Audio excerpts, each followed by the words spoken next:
감사합니다. 오늘 봉독한 요한일서 3장 21절부터 24절까지 말씀 중심에서 무엇이든지 구하는 바를 하나님께 받음이라는 제목으로 하나님 말씀 증거하겠습니다. 우리 다 같이 한번 따라해 보실까요? 무엇이든지 구하는 바를 하나님께 받음. 네.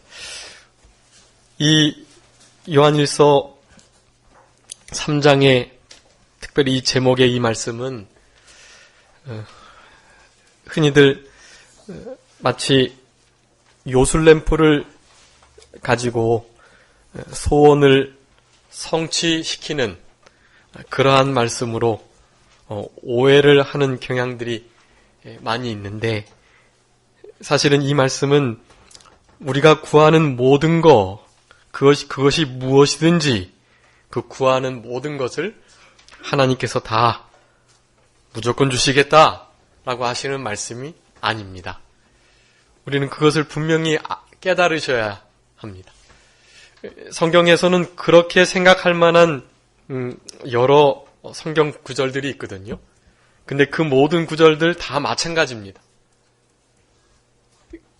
그것들이 무조건 그렇게 요술램프를 문질러서 우리의 소원을 다 들어주는 것과 같은 그러한 말씀이 아니라는 것을 알아야 합니다. 사실은 그 말씀 전후 문맥을 통해서 어떠한 자들에게 그렇게 하나님의 기도의 응답에 귀한 역사를 내려주시는가 잘 설명해주고 계세요. 그렇기 때문에 그런 말씀들을 우리가 잘 읽고 그 말씀을 믿으며 살아가야 할 것입니다. 이 요한일서의 말씀은 특별히 사랑을 강조하는 말씀으로 사랑의 논문서다라고 할 정도로 진정한 사랑이 무엇인가, 그것은 우리 하나님께서 우리에게 베풀어 주신 신적 사랑, 헌신적이고 희생적인 그 아가페 사랑을 말씀하는 것이고, 그 사랑이 우리에게 어떻게 주어졌나 그것을 분명하게 밝히고 있는 말씀입니다. 그래서 그것을 깨달은 자들이 하나님의 자녀답게 또 예수님의 제자로서 이 땅을 그렇게 실천적으로 사랑을 순종하며 살아가기를 강력하게 권면하고 있는 말씀이라고 하겠습니다. 우리가 지난 시간에 생명의 성령의 법으로 말미암아 죄와 사망의 법에서 그 권세에서 우리를 해방시켜 주셨다라는 말씀을 배웠는데, 그 결과로 우리에게는 참된 의로움, 그 의로움은 당장 천국에 갈 수 있는 의로움이라고 할 수 있고, 또한 사망에서 생명으로 건져주셨기 때문에 그 생명을 영원한 생명, 새 생명, 영생이라고 합니다. 그 영생, 새 생명을 얻은 자들은 요한일서 전체의 말씀에서 보면 그 영생을 진짜 가진 자라고 한다면 더 이상 어두움 가운데 있지 않고 사랑을 하는 자 가운데 그런 사랑의 빛을 드러내며 살아간다라는 것을 그렇게 말씀하고 있습니다. 그래서 오늘 본문의 이 말씀은 13절부터 행함과 진실함으로 이제 사랑해야 할 것을 그렇게 강력하게 권면하시면서 그렇게 우리가 사랑을 실천할 수 있는 이유 16절에 말씀하고, 또 그 사랑을 어떻게 실천을 해야 할까 그것을 17절 18절에 방법을 분명하게 제시하고 있습니다. 그리고 마지막 20절부터 24절까지는 그 사랑을 실천해야 할 이유를 깨닫고 그 사랑을 실제적으로 실천하는 그들에게 하나님께서 어떠한 보응을 허락하시는가, 그 사랑을 실천하는 그 결과가 나타나 있습니다. 그 사랑 실천의 결과 중에 하나가 오늘 제목과 같이 그렇게 하나님 안에서 영생의 새 생명을 가지고 하나님을 사랑하고 이웃을 내 몸처럼 심지어 원수까지도 사랑하는 그런 사랑의 신령한 세계에 거하게 된다면 하나님 앞에 담대함을 얻고 또 하나님께 무엇이든지 구한다면 그것을 하나님께서 주시겠다라는 약속을 허락하셨다라는 것입니다. 그렇기 때문에 그런 삶의 사랑의 실천적인 바탕이 전제되지 않으면 사실은 이 말씀은 우리의 말씀이 될 수가 없습니다. 이 말씀을 온전히 믿고 그렇게 이 말씀이 요구하는 그러한 행위를 우리가 힘써 살아가게 된다면, 그렇다면 이 위대하신 이 말씀이 우리의 것이 되는 거예요.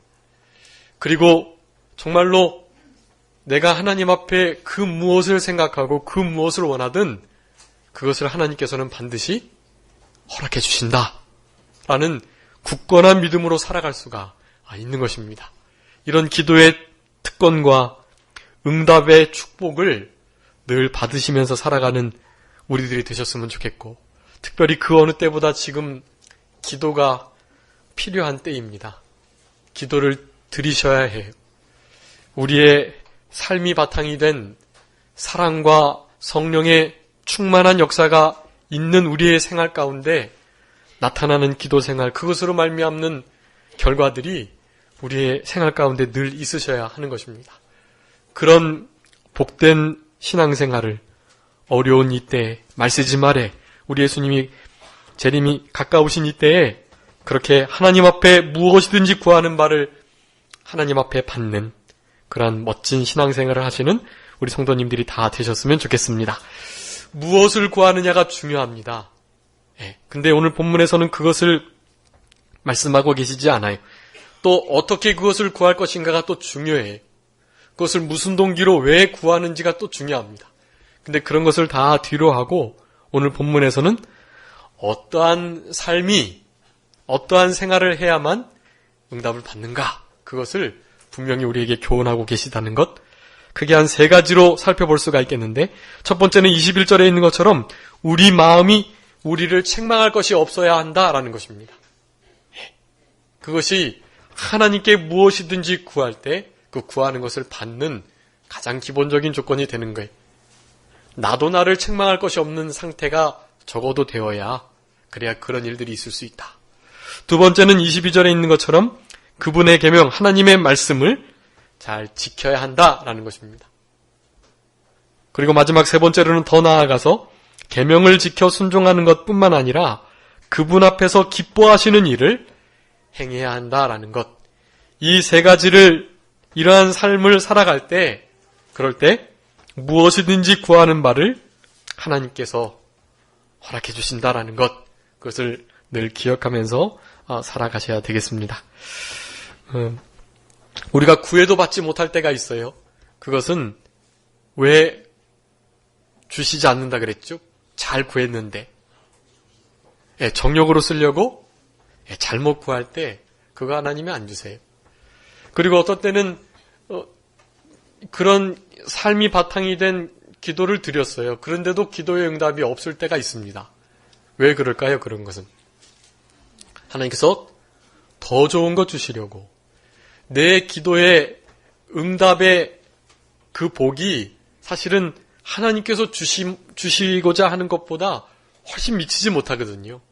그러니까 다른 방향으로 주시겠다라는 거예요. 그리고 어떨 때는 안 된다고도 말씀하십니다. 그리고 그렇게 안 된다고, 그렇게 할 수 없다고 말씀하시면서 아예 기도하는 것 자체를 가증히 여기시는 때도 있어요. 그런 기도를 우리가 드려서는 안 될 것입니다. 한번 찾아주시기 바랍니다. 잠언 28장.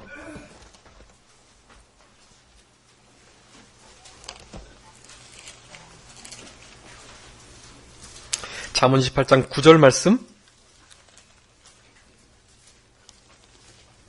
사람이 귀를 돌이키고 율법을 듣지 아니하면 그의 기도도 가증하니라. 아멘. 하나님의 말씀에, 그 율법에 우리 귀를 기울이고 하나님께서 하시는 말씀을 따라 순종하는 생활을 해야 할 터인데, 그러지 않고 그저 기도만 드린다면 그런 기도는 하나님께서 어떻게 여기신다고요? 가증히 여기시는 거예요. 하나님께서 듣지 않으시고 다른 것 주시고 그런 것이 문제가 아니라 그것을 가증히 여기시고, 사실은 가증히 여기는 것은 하나님께서 반드시 다스리세요. 다루십니다. 그 일들을. 그렇기 때문에 결코 이런 자리에 나아가서는 안 된다는 것을 우리가 알아야 되겠습니다. 그 찰스 스펄전이라는 영국의 훌륭한 설교자 목사님께서 그런 말씀을 하셨어요. 나는 기도를 드리기 위해서 산다. 그리고 또 기도를 드리면서 순간순간을 살아가는데 또 그렇게 기도를 드림으로 내가 살아간다. 살기 위해서 나는 기도하고 또 그 기도를 순간순간 드리기 위해서 살아간다. 그렇게 말을 했습니다. 이것은 우리의 기도 생활에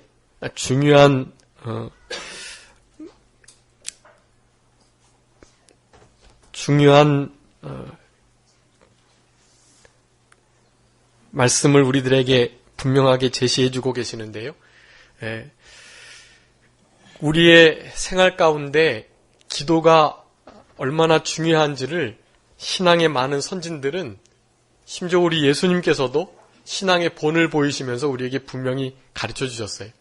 그렇기 때문에 이제 우리 예수님이 오실 날이 정말로 얼마 남지 않았는데 이때에 우리는 더욱더 기도에 힘쓰면서 그렇게 하나님 앞에 구하는 것을 하나님께 받으며 살아가시는 우리 성도님들이 다 되셨으면 좋겠습니다. 그렇게 기도가 중요한지 알고 살아가는데 기도하기가 참 어려워요. 그리고 또 기도가 잘 안 되기도 합니다. 그런 면에서 하나님의 종들은 참 큰 특권을 지니고 있어요. 왜냐하면 그렇게 기도하는 것이 일이고 그 기도하는 일을 게을리하는 것이 너무나 이렇게 안 좋은 일이니까 그 기도하라고 세워주셨기 때문에 기도를 안 할래야 안 할 수가 없는 거예요.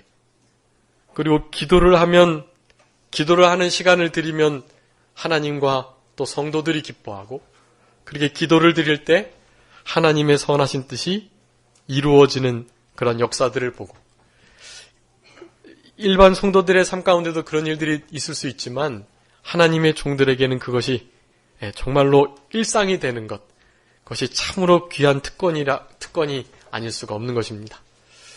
제가 한 주간 이병규 목사님께서 늘 다니셨던 의정부에 있는 기도터를 찾아가지고 그렇게 기도를 드리고 왔는데 너무나 복된 시간이었고 저만 그런 귀한 장소에서 기도를 드린다는 것이 사실은 우리 성도님들께 참 죄송스러웠어요. 그래서 나중에 기회가 되신다면 우리 성도님들께서도 좀 이렇게 기도 생활을 함께 했으면 참 좋겠습니다. 예전에는 제가 여기 처음 왔을 때 기도 방석들이 있고 또 이렇게 해충들을 막을 수 있는 그 모기장 그런 것들이 성도님들께서 다 가지고 계셨다고 하더라고요. 그 기도 방석과 그 모기장 텐트가 있다면 정말로 어디든지 최고로 기도할 수 있는 장소가 바로 정말 의정부 기도원입니다. 그래서 꼭 함께 가셨으면 좋겠고 지금 그 어느 때보다도 우리 하나님께서 기도하는 것을 바라신다는 그런 감동을 많이 받았어요. 그리고 일주일간 기도하면서 하나님께서 주셨던 분명한 감동 가운데 하나는 하나님께서 통치하신다. 하나님은 전지전능하신 부성적 섭리를 가지고 우리를 인도하고 다스리신다라는 것입니다. 그러니까 하나님의 능력 앞에 그 어떠한 문제도 큰 것이 아니라는 것을 믿으셔야 됩니다. 그리고 이러한 생활을 바탕으로 살아가면 우리가 구하는 모든 거 하나님께서 정말 들어주세요.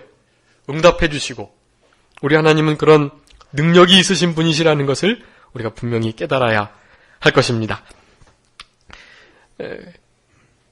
그런데 우리가 이렇게 우리의 삶을 전제하는 그런 기도를 드릴 때 어떠한 태도를 가지고 기도를 드리냐도 참 중요해요. 그래서 그것을 잠깐 말씀드리고 오늘 어떤 생활을 해야 할 것인가 그것을 구체적으로 말씀을 드리도록 하겠습니다. 가장 중요한 기도의 태도 가운데 하나는 바로 진실함입니다. 진실함. 그것을 한번 찾아주시기 바랍니다. 시편 145편 18절 말씀, 시편 145편 18절.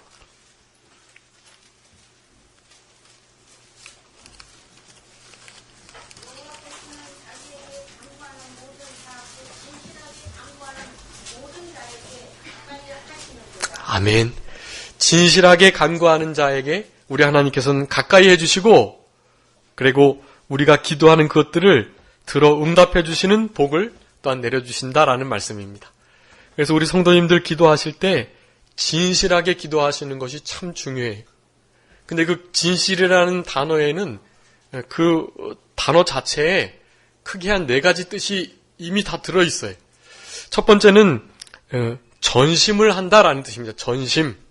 마음이 나뉘고 두 마음 되고 저희를 접어서 다른 것을 품고 그렇게 기도하는 것이 아니고 전심으로 온 마음을 다해서 기도한다, 그런 뜻이 있어요. 그런 마음을 다하는 기도는 간절하게 됩니다. 간절하게. 그리고 열렬하게. 하나님 앞에 간절하게 열렬하게 기도를 드리는 거예요. 그게 진실한 기도입니다. 우리 성도님들이 언제 그렇게 열렬히 기도했고 언제 그렇게 간절히 기도했는지를 한번 생각해 보셔야 돼요. 그런 진실한 기도가 없다면 우리 하나님과 가까이 교통하지 않았다고 생각하셔야 하는 것입니다. 열렬하게 간절하게 기도하는 거, 그거 우리 하나님께서 바라시는 거예요. 우리 예수님도 힘쓰고 해서 더욱 간절히 기도하셨다 그러잖아요. 우리 예수님도 그렇게 기도하셨는데 우리는 더욱더 그래야 하는 것입니다. 특별히 이 열렬이라는 것은 뜨겁게라는 뜻도 있는데요. 우리가 어떤 살균을 할 때는 삶는 것이 참 좋은 방법이잖아요. 근데 삶을 때 100도씨로 끓여서 한 5분, 10분간 삶아야 그게 살균이 되는 것이지. 그저 미직지근하게 한 4, 50도 정도로 해서 아무리 5시간, 6시간 한다고 해도 그것은 살균이 되는 것이 아니에요. 마찬가지 우리의 삶의 부패를 제거하고 우리의 영혼이 주께로 가까이 가기 위해서는 사실은 좀 간절한 열렬한 기도가 필요한 것입니다. 그렇다고 해서 그게 막 부르짖고 막 큰 소리 내고 방언하고 그런 것이 열렬이 아니에요. 그런 열렬을 하나님께서는 원치 않으시고요. 물론 하나님께서 시키실 때는 그렇게 해야 하지만 우리는 내적인 간절함, 내적인 뜨거움을 가지고 하나님께 기도해야 한다는 것입니다. 그래서 청기도 신학자 존 오웬이라는 분은 그렇게 말했어요. 그 성령으로 기도하는 법이라는 논문에서 하나님 앞에 소리낼 때는 2가지 경우일 것이다 라고 말하면서, 첫 번째는 대표 기도할 때이고 두 번째는 하나님께서 부르짖게 만드실 때이다, 그렇게 말했어요.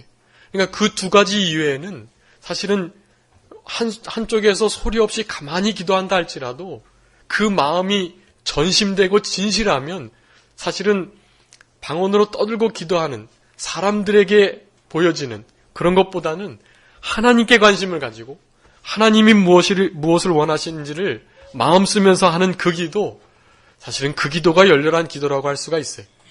그런 진실한 간절한 전심의 기도를 드리는 우리 성도님들이 되셔야 되겠습니다. 그 진실한 뜻에 또 정직이라는 말이 있어요. 정직. 그러니까 다른 것 동기들 다 제하고 그저 하나님 앞에 우리의 마음을 투명하게 다 열어서 그렇게 기도를 드리라는 것입니다. 우리의 언어를 사용해서 하나님께 정말로 바라는 것, 그것을 아뢰라는 거예요. 그게 진실, 정직, 기도의 태도라는 것입니다. 세 번째는 일관됨이라는 것도 있는데요. 일관됨.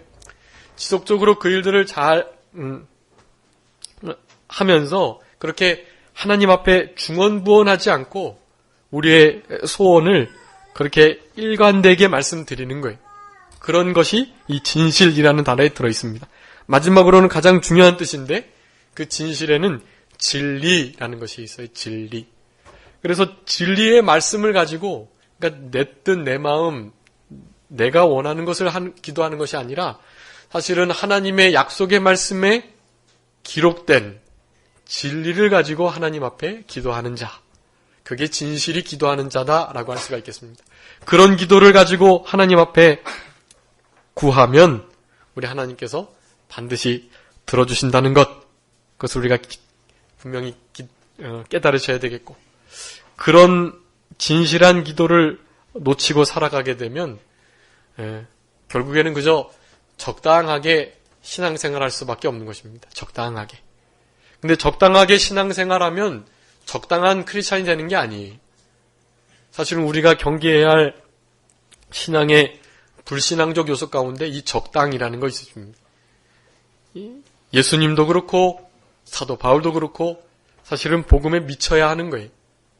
그렇게 맹목적인 신앙이 아닌 진리의 말씀과 성령의 인도를 따르는 그런 열렬한, 적당치 않은, 적당하지 않은, 그저 적당히 시간을 때우고 군중 가운데 신앙생활 하려는 그런 태도가 아닌 우리 하나님께서 원하시는 그러한 태도를 가지고 기도하고 신앙생활하는 것. 적당주의는 우리를 사실은 적당한 크리스찬으로 만드는 것이 아니라 최악의 크리스찬으로 만든다는 것을 우리가 분명히 깨닫고 남은 때는 아무쪼록 이 기도가 하나님께서 원하시는 신앙의 태도라는 것을 기억하시고 우리의 삶의 문제와 연관이 되는 그러한 기도를 우리의 삶을 오늘 본문과 같이 바꿔가면서 그렇게 모든 기도의 응답을 받아 누리는 우리 성도님들의 삶이 되셔야 되겠습니다. 그러면 어떻게 살면서 하나님 앞에 나아가야 기도를 들어야 응답을 받는가? 첫 번째, 우리의 마음이 우리를 책망할 것이 없어야 된다. 21절입니다. 사랑하는 자들아, 만일 우리 마음이 우리를 책망할 것이 없으면 하나님 앞에서 담대함을 얻는다 라고 말씀합니다. 아까 말씀드렸던 것처럼 하나님의 그 우리를 향하신 계명의 말씀, 예수 그리스도를 믿고 하나님의 말씀, 사랑의 계명을 순종할 때 그럴 때 하나님 앞에 담대함을 얻는다. 기도의 응답이 있다라고 말씀드렸는데 그것을 뒤로 살펴보는 것입니다. 우리가 우리의 삶 가운데 우리의 모습을 우리가 판단했을 때에도 책망할 것이 없도록 살아가는 것. 그것이 하나님 앞에 담대함을 얻는 비결이고 그렇게 하나님 앞에 당당히 나아갈 때 하나님께서 기도를 응답해 주시는 역사가 있다라는 것입니다. 우리의 마음이라는 것은 신앙 양심을 가리켜요. 신앙 양심. 몇 번 말씀드렸는데 신앙 양심은 한글로 착한 양심, 한자로 선한 양심, 또 한자로 청결한 양심, 한글로 깨끗한 양심. 성경에선 이 양심 4가지가 다 나와요. 그 양심들이 바로 신앙 양심이라고 하는 것입니다. 하나님의 말씀과 성령의 비판받는 양심, 즉 세상에 믿지 않는 보통 사람들과는 다른 양심을 가리킵니다. 그 신앙 양심을 가지고 우리의 마음을 살펴야 하는 것이 삼손이 하나님의 비밀을 누설하고 그 양심을 쓰지 못해서 그래서 하나님이 여호와께서 자기를 떠나신 줄 알지 못했잖아요. 성령님이 충만하신 우리와 함께 하시는 그런 중요한 증거 가운데 하나는 양심을 날카롭게 쓴다라는 것에 있습니다. 우리 하나님께서는 성령님께서는 양심을 통해서 역사하세요. 그 양심의 소리를 결코 무시하시면 안 돼요. 그 양심의 소리를 따라 신앙생활을 해야 하는 것입니다. 당연히 신앙 양심이 기준은 아니죠. 말씀이 먼저 기준이 되고 그 말씀에 비판받아 청결하고 착한 깨끗한 선한 양심이 그렇게 하나님을 향하여 찾아가는 것입니다. 그게 바로 믿음이고 그게 신앙생활이고 그것이 우리의 생활 가운데 이루어질 때 하나님께는 혹시 또 책망받을 일이 있을지 모르지만 적어도 우리가 우리를 책망하지 않는 정도의 신앙이 된다면 아주 훌륭한 신앙생활이라고 할 수가 있겠습니다. 우리를 책망하고 우리를 바라보는 이들이 크게 네 종류가 있다 그래요.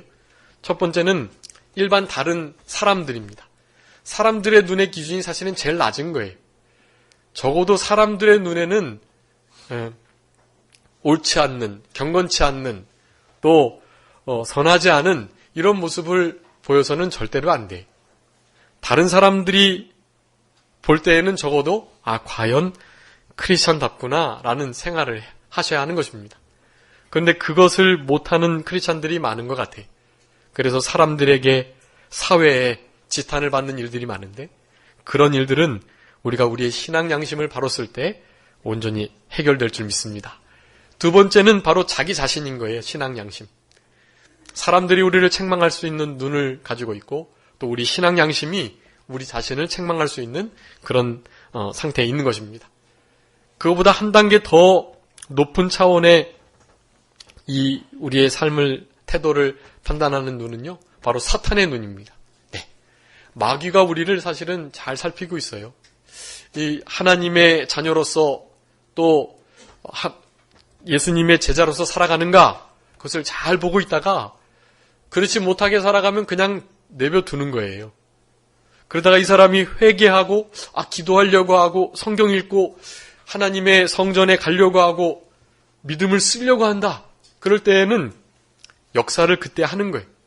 그래서 그런 일들을 못하도록 사실은 사탄은 우리를 늘 주시하고 있습니다. 그래서 우리가 믿음으로 하나님께 가까이 가고자 하면 반드시 고난과 역경을 줘서 그 일을 하지 못하도록 하는 거예요. 마지막으로는 정말 인정받기 어려운 눈이 있는데 그것이 바로 우리 하나님의 눈인 것입니다. 오늘 본문에서는 그걸 말하고 있어요.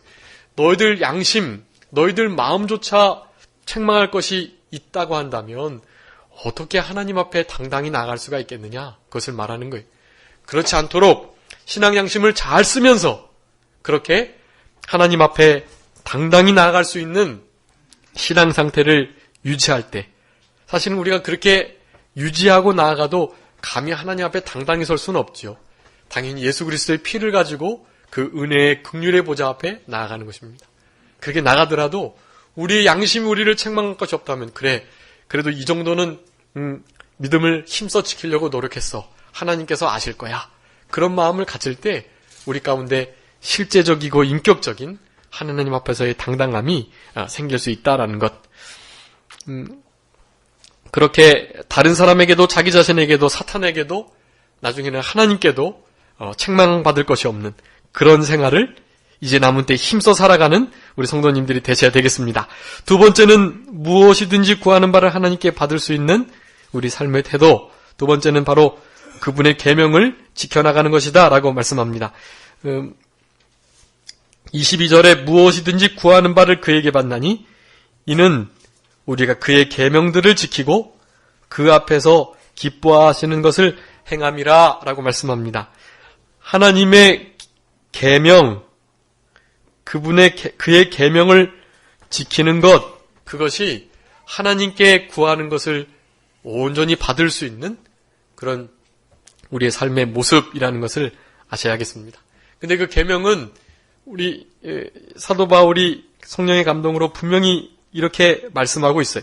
23절에 그의 계명은 이것이니 곧 그 아들 예수 그리스도의 이름을 믿고 그가 우리에게 주신 계명대로 서로 사랑할 것이니라 라고 말씀. 두 가지인 거예요. 두 가지. 첫 번째는 우리 하나님 아들 바로 예수 그리스도의 이름을 어떻게 하는 것이요? 믿는 것이다 라는 것입니다. 이 믿는 것은 예수 그리스도께서 우리를 위해서 십자가에 죽어주신 거, 3일 만에 살아나신 거, 그리고 40일간 이 땅에 계시면서 부활을 증거하시다가 승천하셔서 지금 하나님 보좌 우편에 앉으신 거, 그리고 나중에 다시 오실 것, 그런 것들을 믿는 정도의 믿음이 아닙니다. 그 이름을 믿는다라는 것은요, 마태복음 1장 21절에 예수님의 이름의 뜻이 무엇이죠? 자기 백성을 저희 죄에서 구원할 자다.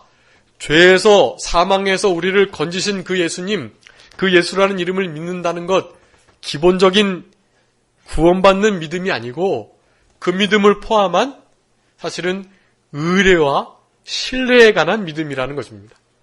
그러니까 우리 예수님은 죄와 사망과 지옥과 마귀의 권세로부터 우리를 건져주셨을 뿐만 아니라 우리의 실생활 가운데서도 우리가 어떠한 위경에 처해 있든지 우리를 그곳에서 건져주시고 보호하신다라는 그런 하나님이신 것을 믿어야 한다라는 것이, 사도 바울이 죽을 고비를 많이 넘겼는데 그렇게 생명이 온전치 못할 정도로, 그래서 마치 사형 선고를 받은 것처럼 여겨질 때까지 사실은 그렇게 고난 가운데 있었습니다.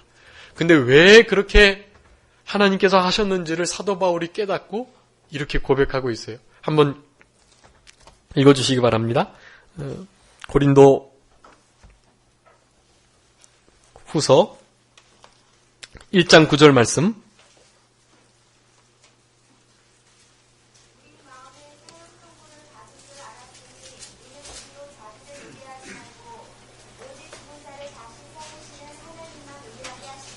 아멘. 사형 선고를 받은 것 같은 어마어마한 고난을 많이 당했는데요. 그렇게 고난을 당하게 하신 이유가 무엇이라고요? 자기 의지하지 말고 누구 의지하라고요? 죽은 자를 살리시는, 죽은 자 가운데서 살아나신 그 예수 그리스도, 그 하나님을 의뢰하라고 하는 거예요. 그렇게 하게 하시기 위해서 우리 가운데 죽을 고비를, 죽을 통을 허락하시는 것입니다. 우리 성도님들의 생활 가운데, 아니 예수 믿으면 복받고 잘 된다고 그랬는데 왜 이렇게 다 일이 안 되고 더 힘들어지고 어려워지는가, 그렇게 생각하실 수 있지만 왜 그렇게 하신다고요? 자기 의지하지 말고 죽은 자를 살리시는 하나님만 의뢰하라고 하신 거예요. 거기 분명히 써져 있어요. 하나님만 의뢰하라고. 우리가 생활하면서 믿을 만한 것들이 좀 있을 수 있다고요. 재물이나 건강이나 사람이나 권세, 권력이나 자녀나 그런 거 믿을 만하거든요. 보험 믿을 만하잖아요. 그런 것 믿지 말라고 하나님께서 그런 거 허락하시는 거라는 거예요. 하나님만 의뢰하라고. 그 하나님의 아들 예수 그리스도 그 이름을 믿는 거, 그거 하나님께서 계명에 넣으시고 그것을 지켜나가는 자들에게 뭐 해주신다고요? 기도를 응답해 주신다고 약속해 주시는 거예요.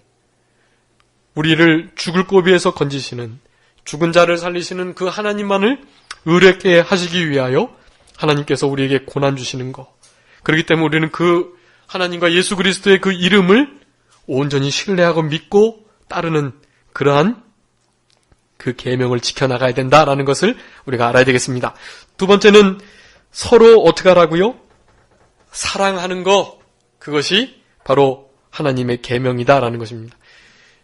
사랑하라는 이 말씀은요, 사실은 구약에서부터 계속해서 우리들에게 해오신 말씀이, 그래서 내가 너에게 새 계명을 준다고 말씀하셨지만 이 새 계명은 사실은 새 계명이 아니라 옛 계명이다. 옛날부터 말해왔던 말씀이라는 거예요. 하나님을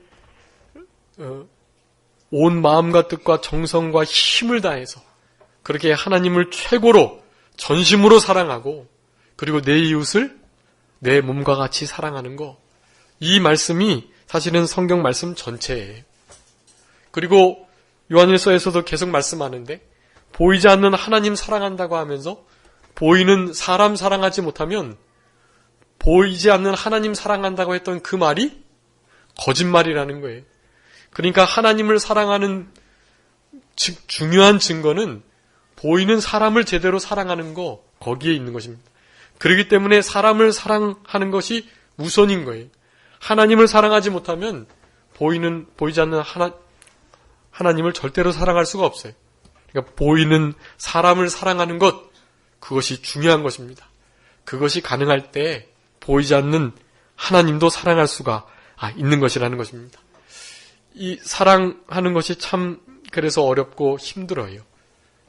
예배 드리기 전에 형제에게 혹시라도 원망 들을 만한 일이 있으면 사실은 그와 먼저 화해하고 난 다음에 예배를 드려야 그거 예배 받으세요, 하나님께서. 그리고 우리에게는 예수님의 제자로서 그저 사람 이웃 사랑하는 정도가 아닙니다. 원수까지도 사랑하기를 원하시는 거예요. 우리 성도님들에게 해코지하고 어렵게 하고 힘들게 했던 그 사람 사랑하도록 하나님께서는 우리를 점점 빚어가시는 거예요. 근데 우리가 사랑할 수 있느냐? 절대로 그럴 수 없어요. 오늘 본문 맨 마지막에도 말하지만 이 성령님께서 내 안에 계신 것을, 성령님께서 내 안에 충만히 역사하실 때, 그럴 때 내 안에 주님이 계시고 내가 주님 안에 있고 이런 것을 확인할 수가 있는 거예요. 이 성령님께서 하나님의 사랑을 우리 마음 가운데 부어주실 때만이 사실은 이 참된 사랑을 할 수가 있다라는 것을 아셔야 합니다. 우리의 힘으로 사랑할 수 없어요. 여러분 잘 아시잖아요. 내가 얼마나 시기 질투가 많고 나에게 잘못하는 거 절대로 잊지 않고 잘 아시잖아요. 자기 자신이 잘 아시잖아요. 그런 난데 어떻게 원수를 사랑하겠어요? 나한테 잘해주는 사람도 시기해서 미워하고 싫어하는데 나에게 해를 끼친 사람, 원수와 같은 일을 어떻게 사랑할 수가 있겠어요? 그렇지만 가능합니다. 우리의 힘이 아닌 성령님의 능력으로 하나님의 사랑이 우리 마음 가운데 부어질 때 그 역사가 나타나게 되는 것입니다. 그래서 로마서 5장 5절에서는 그렇게 말씀합니다. 하나님의, 제가 읽겠습니다. 소망이 부끄럽게 아니함은 우리에게 주신 성령으로 말미암아 하나님의 사랑이 우리 마음에 부음받음이니 라고 말씀합니다. 성령으로 말미암아 하나님의 사랑이 우리 마음 가운데 부어질 때, 그럴 때 되게 어려운 역경도 이겨나갈 수가 있고, 그런 사람도 사랑할 수가 있고, 소망이 소망스러워지며 그 소망이 우리를 더 이상 부끄럽지 않도록 만들어주신다라는 말씀을 하고 계시는 거예요. 그렇기 때문에 한 주간 살아가실 때 성령님으로 말미암는 하나님의 사랑, 그거 의지하시고 사랑하시면서 살아가셔야 돼요. 예수님을 의지하시면서 살아가셔야 돼요. 그럴 때 우리의 기도가 온전히 응답되는 생활을 하게 되는 것입니다. 우리 큰 목사님이 늘 그러셨어요. 사랑으로 잡아먹으라고. 사랑으로 그냥 다 삼키는 거예요. 그건 우리 사랑이 아닙니다. 하나님의 사랑으로.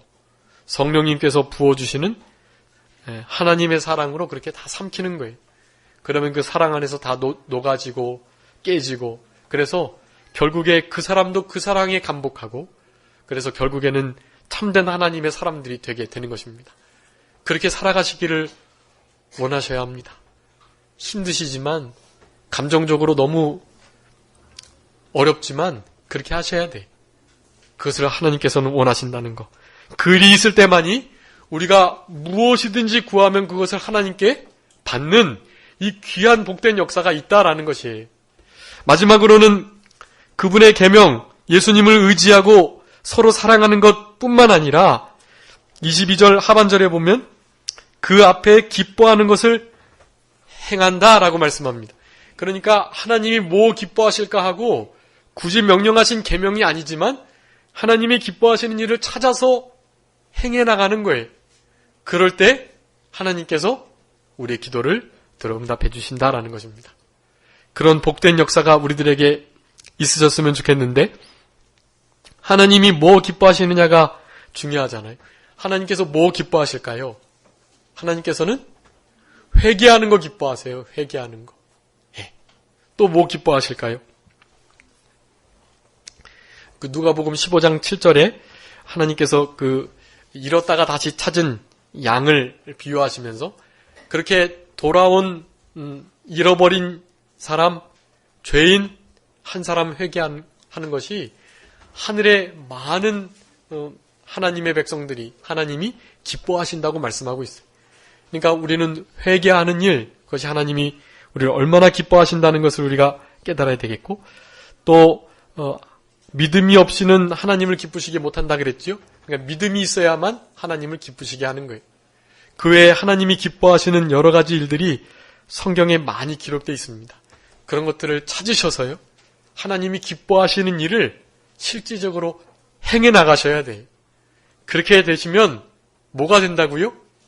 우리가 구하는 무엇이든지 하나님께 받는다라는 것이, 그게 되는 거예요. 그런 큰 은혜와 축복이 바로 우리의 것이 되는 것입니다. 말씀을 정리하겠습니다.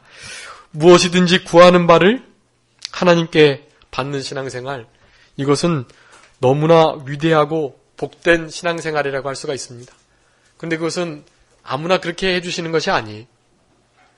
바로 그런 기도에 응답이 될 수 있는 그런 진실한 삶이 바탕이 되는, 사랑을 실천하는, 하나님의 말씀을 순종하는 그러한 생활이 이루어지는 성도에게, 그런 성도에게 하나님께서 이런 축복을 주신다라는 것을 우리가 깨달으셔야 합니다. 그런 하나님이 기뻐하시는, 무엇이든지 주고자 하시는 그러한 하나님의 자녀, 예수님의 제자들이 되셔야 되겠는데, 먼저 양심을 잘 써서 우리가 우리 자신을 책망할 것이 없도록 해야 된다. 두 번째는 그분의 계명을 지켜나가야 된다. 그의 계명은 두 가지인데, 먼저 예수님의 이름을 믿는 것, 그분을 신뢰하고 의뢰하는 것이라 그랬고, 또 서로 사랑하는 것이라고 말씀드렸고, 마지막으로 그분의 기뻐하시는 뜻을 찾아서 회개하고 구제하고 또 선행을 베풀고 또 믿음을 가지고 하나님 말씀을 온전히 순종하며 그렇게 살아나가는 이런 생활 한 주간 잘 감당하셔서 어떻게든지 하나님 앞에 구하는 그것이 무엇이든지 다 받으시고 그래서 하나님과 친밀히 교통하시면서 성령님과 늘 교제하시며 교통하며 살아가시는 우리 성도님들의 삶이 다 되셨으면 좋겠습니다. 자, 기도하겠습니다. 살아계신 아버지 하나님 감사합니다. 우리들에게 위대하신 기도응답의 약속의 말씀 허락해 주신 것 진심으로 감사하옵고 감사합니다. 무엇이든지 구하는 그거 주님께서 허락해 주신다고 약속하셨는데 하나님의 뜻에 맞는 하나님이 기뻐하시는 그러한 신령한 것들을 잘 찾아서 하나님께 구할 때 그런 거 하나님께서 당연히 응답해 주실 줄 믿는데 혹시 우리가 그런 것 구하지 않고 우리의 마음으로 욕심으로 구하는 것이 있다 할지라도 우리의 삶이 바탕이 되면 그런 모든 것들도 우리 하나님께서 하나님의 섭리 가운데 이루어 주실 줄 믿는 믿음으로 살아가는 저희들이 되게 하여 주시옵소서. 하나님의 눈동자 앞에 살아가게 하여 주셔서 적어도 우리의 마음이 우리의 양심 우리를 책망할 것이 없도록 그렇게 살아가는 우리들이 되게 하시고 그분의 계명 그 말씀 예수님의 이름을 온전히 신뢰하고 서로 사랑하라는 이 귀한 계명을 온전히 지켜나가는 저희들이 되게 하여 주시옵소서. 그 앞에 기뻐하시는 뜻을 찾아서 그래서 하나님께서 무엇을 원하시는지 무엇을 기뻐하실지 어떤 것을 원하실지 그런 것들을 생각하면서 순간순간 우리의 내려야 할 모든 결정들을 그렇게 하나님이 기뻐하시는 뜻을 찾아 내려나가는 저희들이 다 되게 하셔서 그런 이들에게 주시는 그런 기도 응답의 특권과 귀한 복을 날마다 받아 누리며 살아가는 우리 영학교의 모든 성도님들이 다 되게 하여 주시옵소서. 한 주간도 성령님 민감해서 성령의 인도와 주장을 온전히 받아나감으로 내가 주님 안에 거하고 주님의 말씀이 나의 안에 거하는 것을 늘 확인하면서 살아가는 한 주간이 되게 하여 주시옵소서. 감사하옵고 예수 그리스도의 이름으로 기도 올리옵나이다. 아멘.